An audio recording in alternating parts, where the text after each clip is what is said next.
Welcome back to the Platform Skate Podcast. Today we have Mr. Kurt Friesen. Oh, Mister.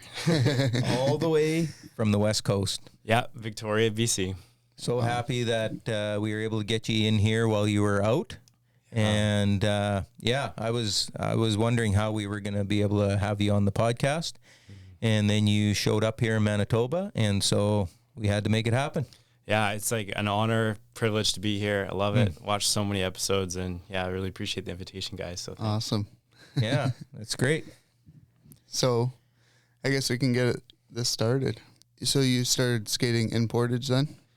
Yeah, I started skating in Portage. I'd say pretty late actually. Like, I was good buddies growing up with Kurt Friesen, so like you always see how good he is at skateboarding, and it was very inspiring and all that. But it wasn't until I guess a couple of my neighbors got into it as well that I kind of picked it up, like just kind of in the Peony Farm, like grabbed some boxes and rails with Brent Oakley and and those guys, and Clint actually lived in the area as well, and same with Devin Clausen, and so there was a little bit of just street jams over there that kind of got me into skateboarding like a couple years after Kalen was already thriving in it. So yeah. Oh, nice. Yeah. So how old would you have been then? I would say like I probably tried it out like grade 7, grade 8. Oh, okay. It's kind of when I was just kind of getting into it. Yeah. Yeah. And I like started with the classic like Wally board, but what's different is that I went from the Wally board to the Duke board. So it was like one crappy board to the next one. Exactly. I didn't like immediately upgrade. I've heard all the other stories of them just like, oh yeah, and then I got the good deck. No, I went through 2 really bad crappy decks. Yeah, except for Raleigh, he went through a bunch of Wally boards. Probably like 4 or 5 of them. What? Okay, I didn't catch that. Yeah. I'm sorry. So when you were skating in Peony Farm, did you guys have like a box or a rail or anything out there? Yeah, we built some really crappy stuff. I think like one of them, like either Tyler or Brent, had a shops class and then built a rail and stuff, and so nice. that was really the beginning. And then I don't know what you guys think about this, but we also had like trampolines and then the flat deck on the trampoline. Oh yes. Oh yeah. Oh, I know, it's just so bad, but that was kind of like part of the fun that we were having getting into it. And then I mean, I definitely got way more into skateboarding when Campbell Soup opened up. Actually, that was something that kind of spring me into that next step. My dad had been a part of YFC for a very long time, and so he was always encouraging me to go check this out with Steve, and even the platform itself too. I think I remember coming as like a really young kid, but more so on a bike because I wasn't trying skateboarding, and seeing Steve there was really cool and stuff like that. So yeah, it's interesting because all the pictures that I have of you back then, like I don't remember seeing any with a bike. Oh yeah, but I do remember like when Amy would come out and you guys would come to the platform quite a bit. Yeah. My cousin Amy was getting into skateboarding, and she was like really encouraging us to do that as well. And we would actually go to the platform. That was kind of our spot with Amy and have at her there. So it was good. Campbell Soup though was kind of like where I actually pushed myself a little bit. Like I like learned to drop in, and I remember falling so hard on my shoulder like so many times. But I just wanted to try and get to that level that like Kalen and the other guys were at. So I was just pushing. But where were you dropping in? On the Mini? Yeah, on the Mini. And then it was like in the far corner, right? Like in the shop. Yeah, and then like you actually ran a couple of like movie nights as well. Right. So I came up to those, like watched the DC movie like on the screen or whatever. I had vivid memories of doing that, and then just being like, whoa, this is so cool. It was my first skate video I watched. Yeah. Nice. And that's not a bad one for being a first one. That the DC video was pretty good for its era. Well, it really was. Yeah. I was gonna say in the Campbell Soup too. You guys were talking about like injuries in there. Well, right. my brother rented out the Campbell Soup for his birthday one year. Okay. And so I was just getting into skateboarding, but because my brother like was into biking in there, I brought my bike, and we were going pretty hard. And I went down the roll-in I was going up the roll-in with my mountain bike. Yeah. Like that big metal ramp, right? Yeah. And I actually like kept going and went off the side from the top.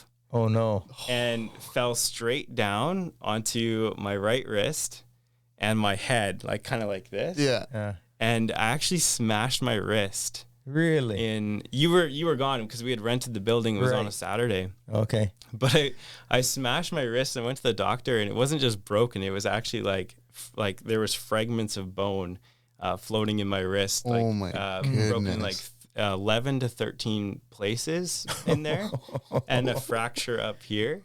Oh my goodness. Wow. And Clint still laughs about it because he just remembers me like moaning in your shop for like an hour when we were trying to organize vehicles to come take me to the hospital. Oh man! So there was another injury to add to your list. Of Was that there an place, adult there, or how old were you? Yeah, I was probably like 14, Okay. 15, somewhere in that range, and then like one of our parents was there, but she couldn't leave everybody the else, kids, right? So we had to get another ride to the hospital. My neighbor came and picked me up. But. So, like, with it being broken that bad, do you still have problems with it? I do, yeah. I believe it. Yeah, like I guess it's like somewhat like strength or healed up somehow, Right. like yeah. But still, like I'll feel it sometimes, and I'm playing sports or whatever. Right. Yeah. But Wow. So you were in a cast for the summer? I was, yeah. It was brutal, but yeah. that's the Still, worst. I still loved that place, the Campbell Soup Factory. It was amazing, but. Yeah, and so I didn't really like skateboard. I wasn't super into skateboarding back then. I would say it really started actually more with the shop. Like I pushed myself on that mini and like learned to drop in. But when Steve opened the shop, and then you've got decks all around you and skate videos going all the time, it's like, how could you not be inspired to like push a little bit more into it? And this guy cutting you deals on shoes and decks and stuff like that. Yeah, so that was kind of where I got my first actual real deck, which was a Mystery. Do you remember that brand, the Mystery? Yep. Like the heart with the. Have you ever seen that? I don't know if I have. Are they still a brand? I'm not sure. It was part of Zero. Like they came out of okay. the same distribution as Zero. Oh, so. okay. Yeah, I liked it because it was black and white, which was like it was very popular then to be emo. Do you know what that is? Oh, yeah. Totally. So and they came out with a really cool skate video. The whole thing was filmed in black and white. And so it was the Mystery skate video. And so I was sweet. like, oh, I want that deck and that brand. I'm going to really identify with this. I feel like that might have been a Peony Farm thing too, like Mystery. A few of the guys from the Peony Farm area were riding the Mystery. Oh, boards. really? That could totally be it. Yeah, we really got into it. It's so funny. So just backtracking here a little bit. Were you emo? I don't know. Like I never got to the point where like I dyed my hair black or got piercings or anything like that. But I think it was just popular. Like it was popular in the youth group to listen to that kind of music and wear the tighter jeans. Like even some of the crew jeans that you got in like fit that style. And yeah, definitely. And then I kind of enjoyed that aspect of it. But yeah. Okay, because I would have never put Kurt and emo together. Yeah. But, no, yeah, I don't but think you're right. It was the era. And speaking of that era, one thing we've never talked about on the podcast is that like when the beginning of the tight jeans was guys wearing girls' jeans because you couldn't get guys' jeans that were tight enough back then, right? I remember that. I just didn't buy into that. I remember looking at the other guys like, you were wearing girl jeans. Yeah. Okay. Yeah. I'm not going that far. I'll stick with the crew jeans, like the slim fit. Yeah. Good. But that was like, I think once brands like Crew came out with the slimmer jeans, and guys went away from that more so. But that was before, like almost before the industry was caught up with what was happening. And guys, like, they were wearing girl jeans because it just wasn't a thing for guys' jeans yet, like to be that slim. Yeah. And so, yeah, I thought it was a bit of a funny phase as well. I never bought into that, but we had a few guys that did, and I made sure that I teased them a little bit. Yeah. Oh, totally. I remember the teasing well. Yeah, that was really good. It's kind of interesting. I don't know what you guys think, but like, I almost skated and wore styles with the trends. So like for a while it was the emo trend, and then it kind of got more baggy, kind of gangster actually for a little phase in there too. That we were wearing like the bigger Nomus hoodies and that was more snowboard influenced, I think. Oh, okay. Like, at that time, snowboarding was really baggy, like everything hanging off of you. Yeah. And I think that, like, especially in Canada, you saw it kind of get the influence kind of trickled into the skate scene. Yeah. Whereas probably down in the States, because I remember always thinking, like, you could always tell a Canadian skater in comparison to like a skater from somewhere else, because like they always had the big T on. Like there's always a big T-shirt, and often it was like white and big super white tee, super fresh white tee. yeah. That was really popular when Steve got those into the shop. They'd be selling like hotcakes, man. That was awesome. So it was funny because like when you think back and you see the influence that like snowboarding had, and how like you'd see it where you could tell a Canadian skater over a skater from somewhere else because of that influence. Yeah, totally. Well, like you're probably more in tune with like what the skate scene looks like now, and like maybe like style. Like, would you say that there's like a mixture of style in that way, or is there kind of like more popular brands that everyone's wearing? Yeah, or I would say that it's like not as baggy, obviously, but I'd say there's like baggier styles, and then there's also like the tighter styles as well. So I think it's like a lot of people are influenced by one era and other people are influenced by the other, and I'd say it's kind of like a mixture at this point. There's in Victoria, there's just this weird thing happening. I don't know if it's happening here, but like 90s, like early like 90s kind of clothing's coming back in style. So like these kind of like higher almost flood jean pants and mushroom cuts and stuff like that. Like there's really? You can go to like the Vic West skate park and see quite a bit of that style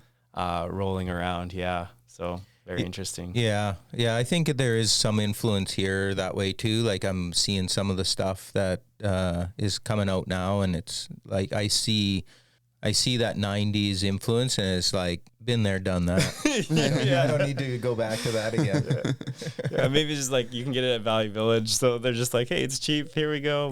Yeah, that's how I dress. The Valley Village. Yeah. I love it. That being said, though, like it's kind of funny because I started rolling my pants again, which is like the style now is you roll your pants up, right?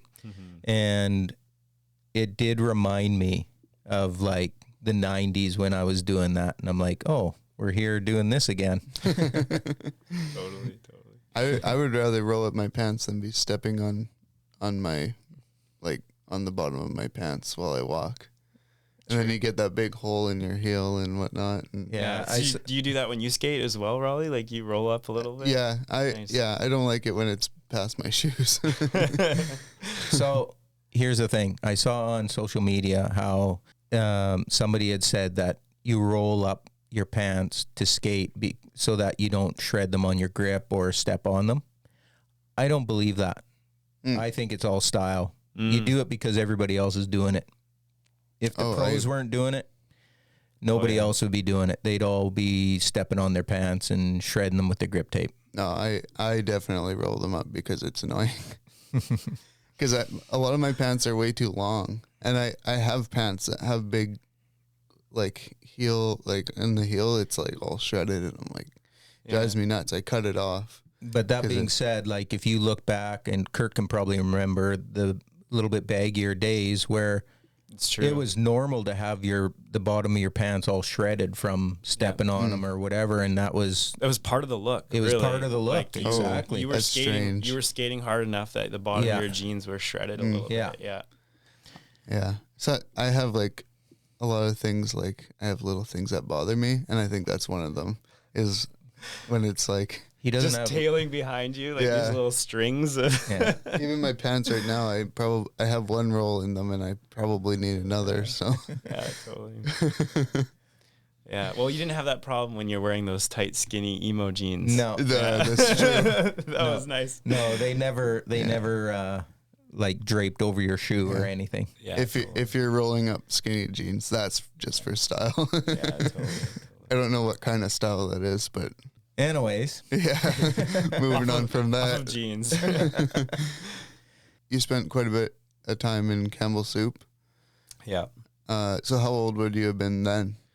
Yeah, I was probably like, oh man, I don't remember the years, but I think I only spent about like a year there. Oh, okay. Like it wasn't too much time. I definitely say I spent way more time skating when Steve opened the shop. That kind of like set the tone and the culture that I wanted to be a part of. Right. I think like for me, Campbell Soup was some good memories of like actually learning how to drop in and doing that stuff. But it was like, again, I think in high school I was kind of looking for a place to belong, and Steve kind of created this space that I could go for lunches and didn't have to be at school.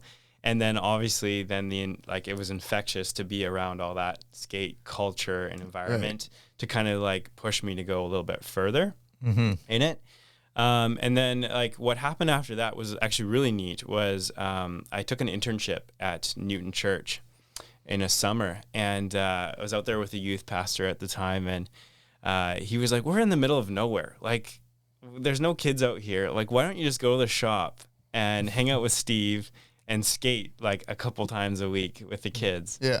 And so that was big for me because it kind of freed up my time, and it was like I can actually be more invested in the community, even though I played a lot of Star Wars Battlefront with your son when there's no kids around. So, which I think I saw him graduating. he graduated, yeah.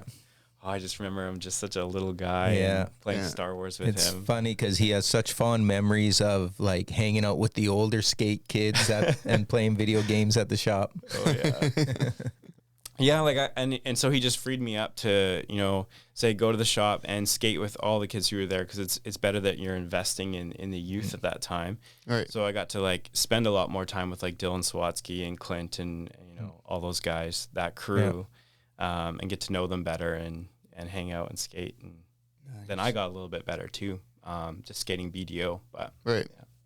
And skate nights was really big too. Back then there was the big crowds and stuff like that. For Trips. I'm trying to remember which trips you did. Just a couple of the Winnipeg trips, just to the Forks and stuff like that, and some of the smaller parks in the area. Those were really good. Obviously, like I've heard on the podcast a few times that like when people finally leave BDO and they go to Winnipeg, like what a difference it is. And I would definitely say I was probably one of the more timid guys that you talk about on the podcast, that like would just kind of sit in the back and like, okay, I'm going to watch these guys for a bit, and then I'll slowly get in there. Probably the biggest trip I went to was California Breakaway though. Yeah.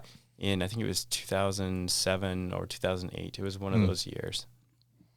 And that was huge. And I really loved that trip. And I'll never forget Steve just encouraging me to do rock to fakie in a bowl out in Cali there, and like trying it over and over and over again. And Steve just encouraging me like, you got this, you got this, you got this. And oh man. And then when you finally get it. Yeah. Such a good feeling. So little compared to what the other guys were doing, but hey, that's good. Yeah. Yeah, and then after that trip, which I mean, great memories on that trip too. Like, I don't know, do you remember the energy drinks that some of the guys were having on that trip? Yeah, it was that one year. That was the year, I guess, that it was all about the energy drinks, and I just remember the thing I remember most about the energy drinks is how like bocce who is like hyperactive, and he took this like really strong energy drink that I think you had to be 18 to buy it. Yeah, there was like, I don't know why, it was just sold in California. Yeah. And it had like these insane levels of like taurine and caffeine. And there was like just the biggest warning on the label that said like, if you're pregnant, do not drink this. Yeah. Like that was like Really? the big thing. Yeah. Yeah. And the guys were so stoked to find that stuff and to like just throw it into their bodies and see what happened. Yeah. And so, Crazy. so the funny thing is with him, when he took that, he just like mellowed out. And it was just the strangest thing. It was like the energy drink, like, cause normally he was just like going all the time, like nonstop. And he took that drink and it was just like, what happened to him? He's just like turned into this mellow dude. Wow. It was so interesting. Yeah.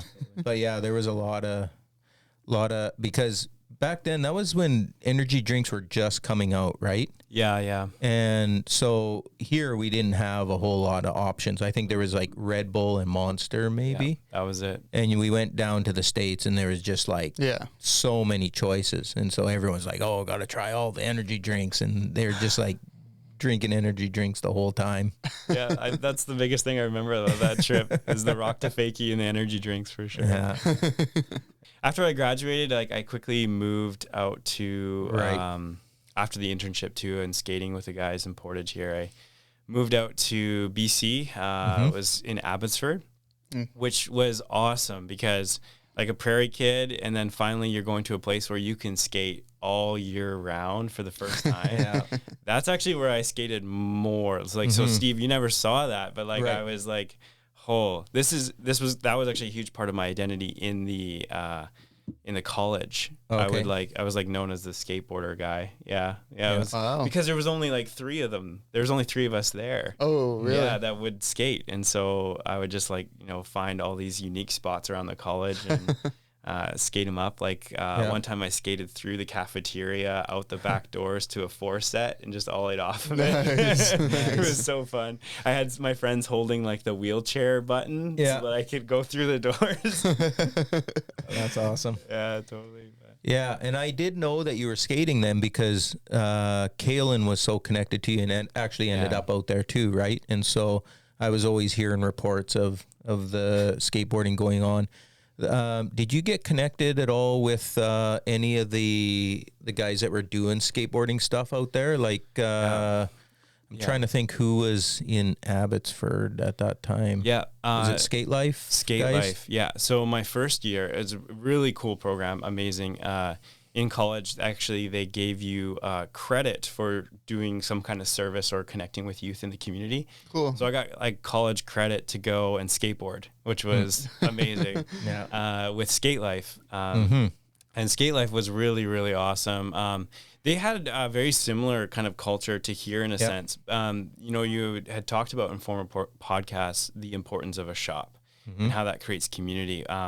So they've got Replay Board Shop out there in Abbotsford and a real good skate park. Like not incredible, but for me going from Portage to that was like, whoa.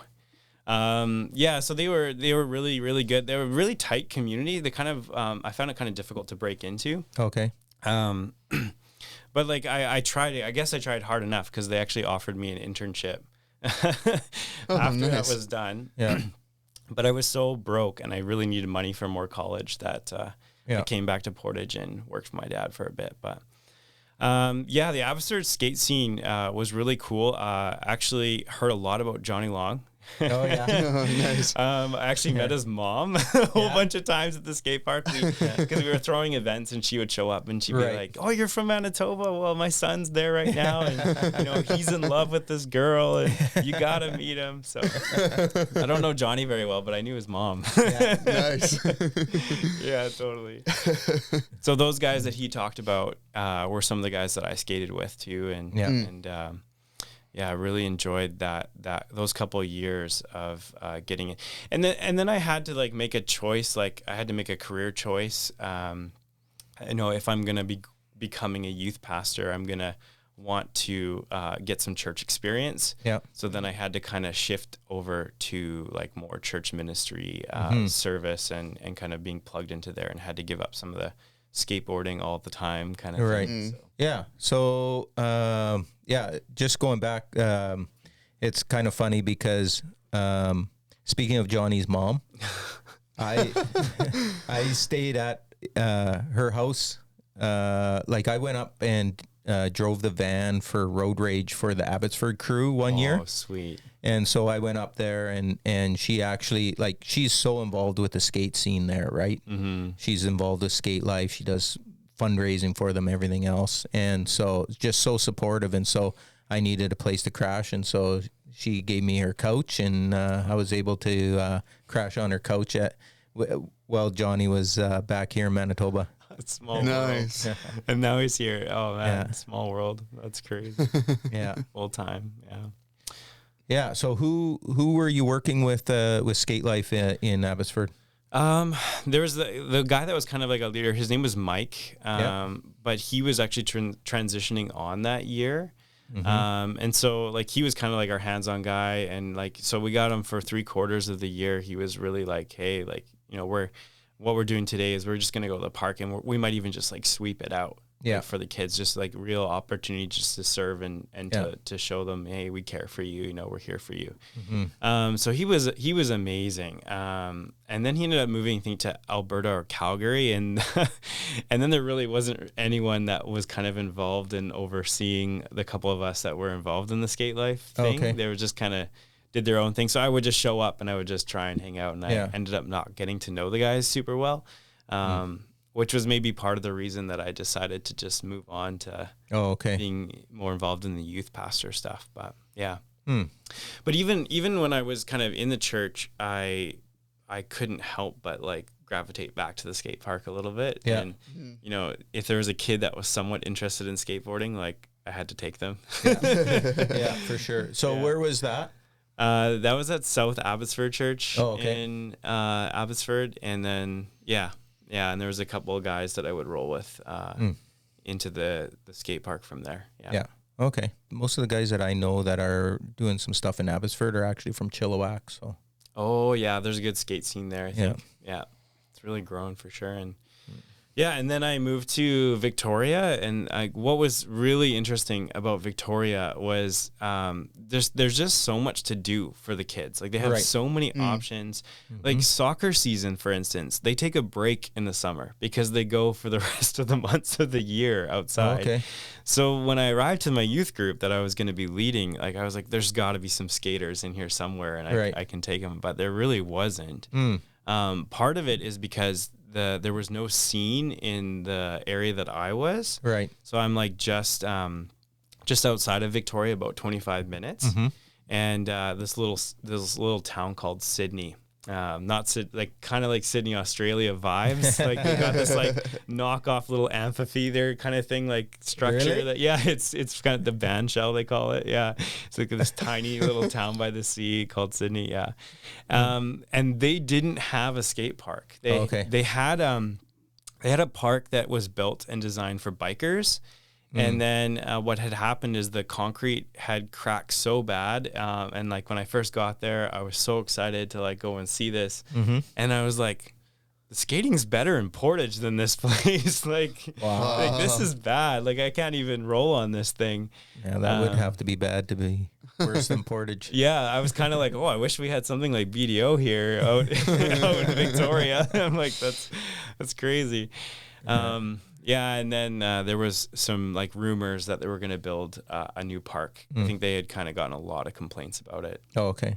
And sure enough, like a couple years in, a brand new skate park was just recently built in Sydney. New Line came in and did it. It's Nice. just gorgeous, like such good flow and everything. Wow. Ocean views. It's like, Oh, wow. It's small, but has potential to get bigger. Yeah. Yeah, and part of the problem is, like, just because you get a skate park, that doesn't mean the scene instantly arrives, right?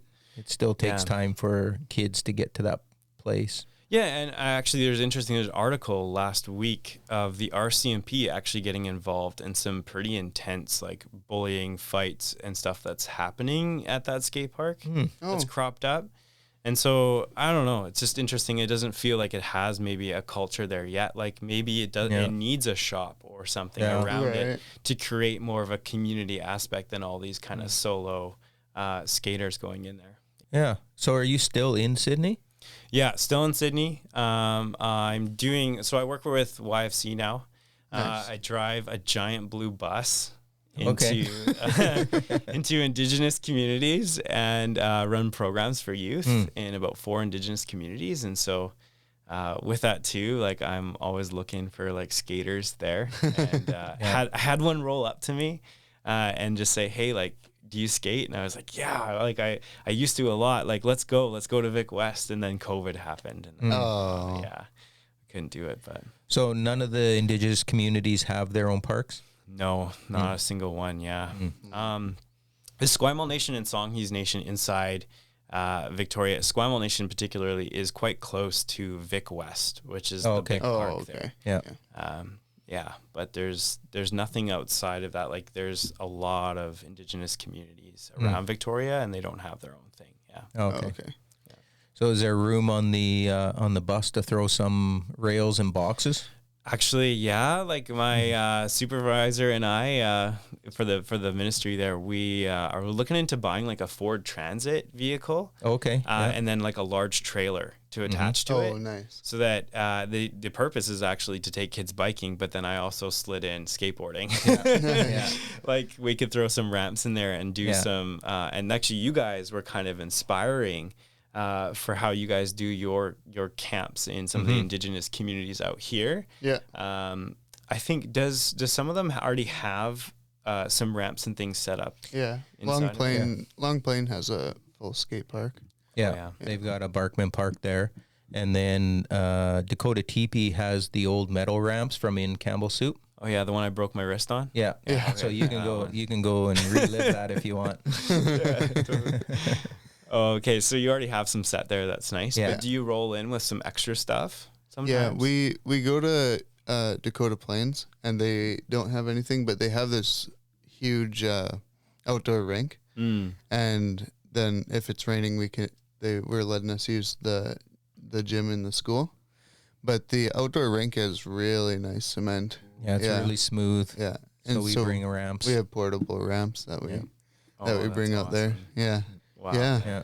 So yeah, we're thinking of doing that as well. Nice. Like creating those kind of camps or those kind of opportunities for kids to learn and they're a blast. A lot of fun. I'll have to call you up and get your advice when I do it. So. We love doing it, and we're excited this year. We're going to be doing 3 weeks on the reserves again, and it's always a blast. Those kids are so much fun to hang out with, and to watch them progress is awesome. Yeah, the amount that they progress, like even within a week. Yeah, it's like they go from like not being able to push at all to like some rolling down some of the ramps and whatever. Yeah, they a lot of them progress pretty fast. That's the best when you see kids kind of fall in love with it, right? You see that passion and that joy of actually getting something. Yeah, like landing a shove it or an ollie. Yeah. Best.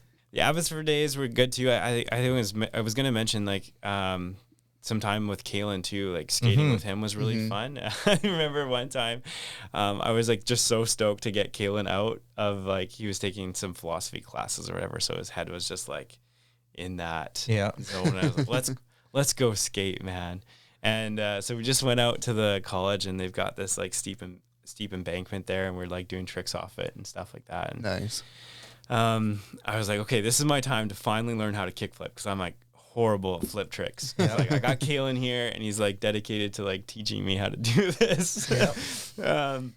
So I just remember him encouraging me and doing it, and like I was trying so hard that I actually landed a double like twice. Really? Yeah. But that I couldn't land a single. Like I was just putting so much effort into my flick that I landed a couple doubles. So that was some good memories of skating in Abbotsford with Kalen. It's just like finally getting some time to get some good teaching and encouragement. But was that on the bank? No, I wish. That would be so cool. Oh man. Yeah, and I also want to say that you guys are this podcast has been very like inspiring to me to like think about it more and get back into skating and seeing how I can include it more with the youth that I work with. Like maybe even you guys inspiring me to add that aspect to the conversation of throwing ramps in the back of a vehicle to bring to Indigenous communities. Because now I'm starting to see skate spots again. Like I wasn't for the longest time. Like now I'm driving around and I'm starting to have visions of like I could skate that. Yeah. Sweet. Yeah. Yeah. So I live right next door to a high school. And there's so many skate spots at this high school. And I'm just nice. But no one's skating it. Yeah. I just don't see it. But yeah. I would have thought the skate scene out there would have been a little bit bigger, but yeah. I'm sure it is in downtown Victoria. Right. Maybe that culture and that scene needs to be created a little bit more just outside of Victoria, for sure.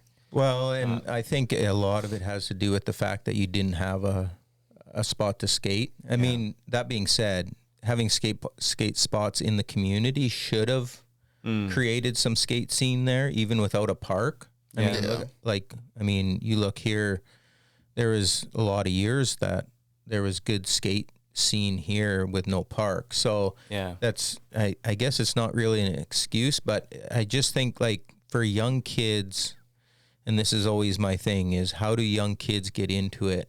And without a skate park, like a skate park is great for kids because they can start by butt boarding, and then they get brave enough to stand on the board rolling down, and then next thing you know, they're popping off of stuff and that. Whereas if you don't have that, if you're first, like you get a skateboard and the only thing you have to skate is like the flat street or a four set, which you're not ready for a four set yet.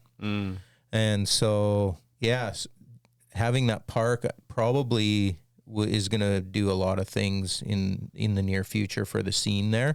Yeah. And I don't know, like with your role with YFC, do you have the opportunity to do stuff locally in Sydney? Yeah. So I think there's a lot of reservations kind of around Sydney itself, like that area. And so if I can incorporate like some Indigenous, like hanging out with youth in skate parks, I can definitely make that maybe a part of my job for sure. And nice. Yeah. So like I'm just thinking how much you can influence the scene in Sydney. Yeah. And get a few guys that are keen and you can start working with them and hit some spots with them and grow a healthy scene, right?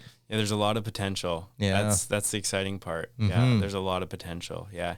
And I think part of the reason there wasn't a scene for so long too is like there's just, again, so many things that you can do there. Like rugby is so big, which is so random, but like you got tennis courts, you got all sorts of stuff that people are doing year round with the weather. Like baseball is huge. Like there's just a lot of competing things that the youth are have available to them.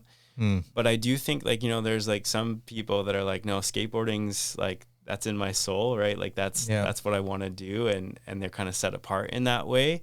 And I'm like, trying to find those kids and then like help equip them with a good culture and scene. So yeah, it'd be awesome if you're able to like even just hang out at the park and like make it more of a safe space. Yeah. Without it being this, like without being the skate park police per se, but just an adult presence to keep it chill. And you had that role a lot, hey? And like I guess Raleigh, are you doing some of that at BDO? Would you say? Yeah, I'd say so. I don't know. Going hanging out with people. Yeah, but even just your presence can be a huge influence with like some of the younger kids. The parents maybe feel a little bit more relaxed having you there. Yeah, I guess so. Yeah, I think that's actually a big part of it is the way that parents feel, like to see an adult there and knowing that like Raleigh and myself are like adults that are good influence or whatever. They're not worried about what we're gonna try to get their kids doing. They know that, you know, when we're there, the park is a safe place to be. And so it gives them a lot more confidence to let their kids be there. Yeah. True. Yeah. And so, yeah. And I mean, normally when we're there, there's not too many issues, but I think it's because we're there, right? People know better, and because we will step in if we have to, but we don't really have to. Yeah. It's more about just like being there, encouraging kids, you know, with their tricks and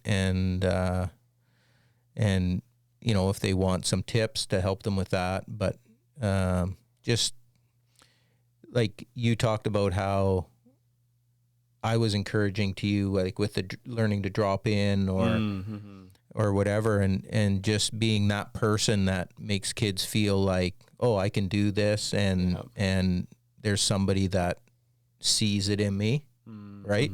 So that's a big part of being there and being known, right? Everybody wants to be known, and so when a kid, somebody calls them by name and whatever, like it's so huge. Yeah, I know you've been an inspiration in many ways of like how I would then like build relationships with youth and like maybe help set culture or a tone in like a different area of skate park. Yeah, so thanks, Steve.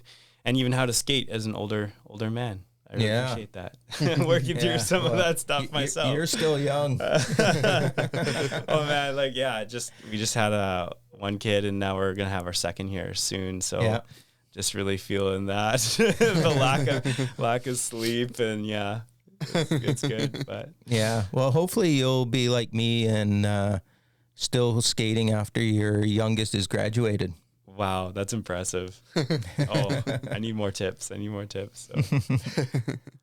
Looking back, what would you say are some of the things that you're really proud of? Yeah, I would say like pushing. I've never like really naturally gifted at skateboarding. Like like I would watch Kale and I'd be like, how did you just learn that in a day? Like that's just insane. You got this real natural talent. And I think I was really proud that I didn't give up, even though it came really hard for me. Like I remember actually like being out in the Peony farm till like almost like 2 a.m, just trying to kickflip on my street, just using the street lights. And like, I'm proud that like, I didn't just, you know, throw my deck in the big ditches of Manitoba and give it up because I kept going with it. And even though I'm not good at all, it was still something that gave me a lot of joy in life. Like even later in life, like in Abbotsford, that was a huge, like outlet for me. Like it was, I'm stressed about a college paper. I'm going to go to the skate park and skate this out and hang out with people. And so like, if I had just thrown my deck in and given up, even though most of my friends were like way better than me, I'm proud that I didn't, that I kind of stuck with it, despite the difficulty. Yeah. Yeah, I appreciate that. That's really good. And I think two things I think of when I hear that.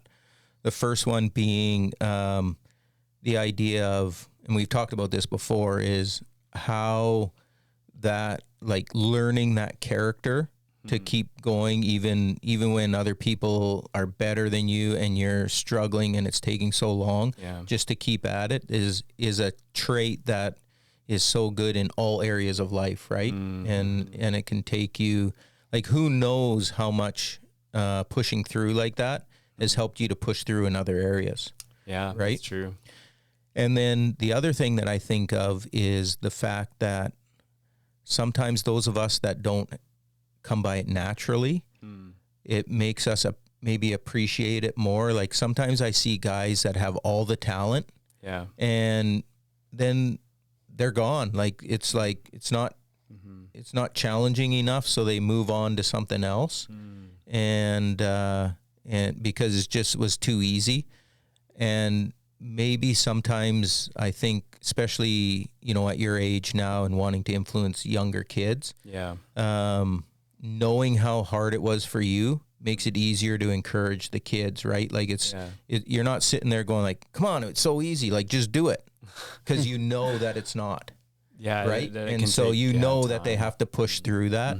And sometimes that's why I always say, like, the person that struggles with something is usually the best teacher, because they've had to figure it out. Whereas the guy that just comes by it naturally, he doesn't know how to teach it because, well, I just did it.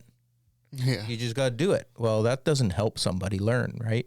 Yeah, totally. So that's the two things I think of when I hear that. And I think, yeah, it's probably, I believe that those things are some of the gifts that skateboarding gives us that we probably don't even realize how much it impacts the other areas of our life. Yeah, big character building moments in life that you don't even realize. That's amazing perspective, Steve. I like that. Yeah.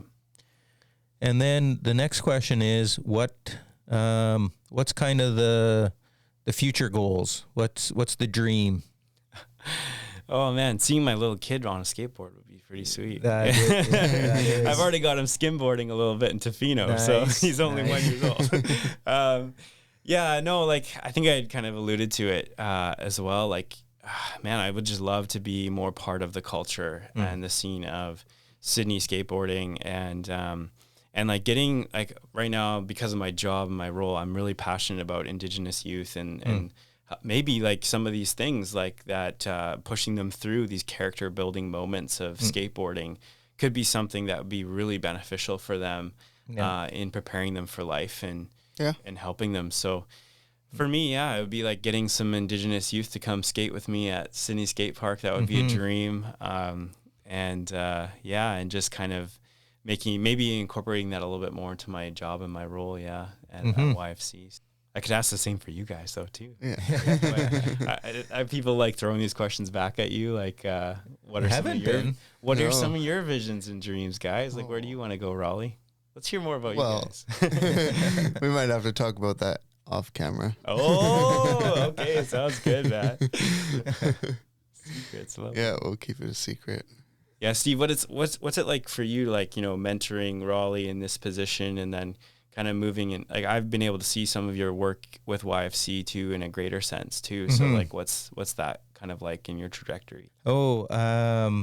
Yeah, like having Raleigh here is amazing. Like Raleigh is he's such a good fit for the community, and we're gonna make him feel awkward here. Yeah, I'm blushing. Couldn't tell through your beard, man. Yeah.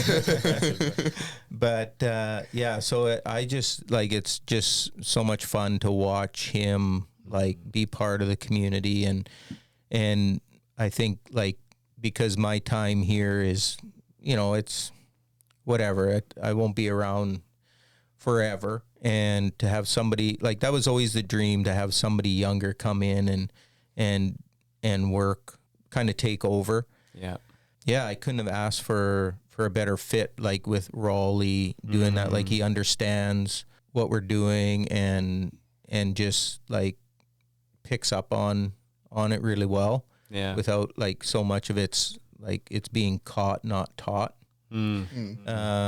Which is awesome. And so, like to have, like, he's just a gift to the skate scene here. The young guys really love hanging out with him. They love it when he goes skating with them. Yeah. And I just with the different responsibilities, stuff I have, I'm not out there as much, and I'm old. I can't keep up with them as good either. And so it's just awesome to have Raleigh here to do that and invest in the young guys for sure. Yeah. Perfect fit. Like, totally, 4 Wally decks. Like, I mean, that guy can help some kids in Portage get started skateboarding, right? Yeah. Yeah, for sure. And for myself, I'm curious what it looks like. Like skateboarding has been such a part of me for like 20 plus years that, sometimes you wonder what it would look like beyond skateboarding, and how much of it's part of my identity and how much of it's an unhealthy part to be like, it's just a question I ask, like, at what point is it unhealthy to view myself as a skater and I'm missing out on something else because I'm kind of got the blinders on that way. Yeah. I don't know, but I just, I keep hanging out because I still love it. Like I wouldn't go to the skate park if I didn't enjoy it. Just part of your DNA, who you are, like how you see things, outlook on life too.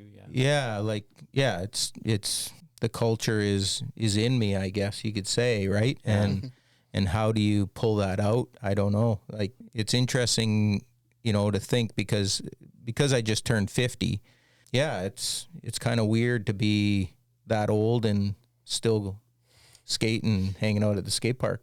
Yeah, but I mean, at the same time, there's just not many of you out here doing isn't. That. And so you have such a unique and special voice that I think, how many people have that kind of lived experience of staying in this culture for so long and being with it, and then just being such a mentor to so many to inspire them going forward. There's not many like you that are still kind of in the game at that age. So, yeah. Would you say so, Riley?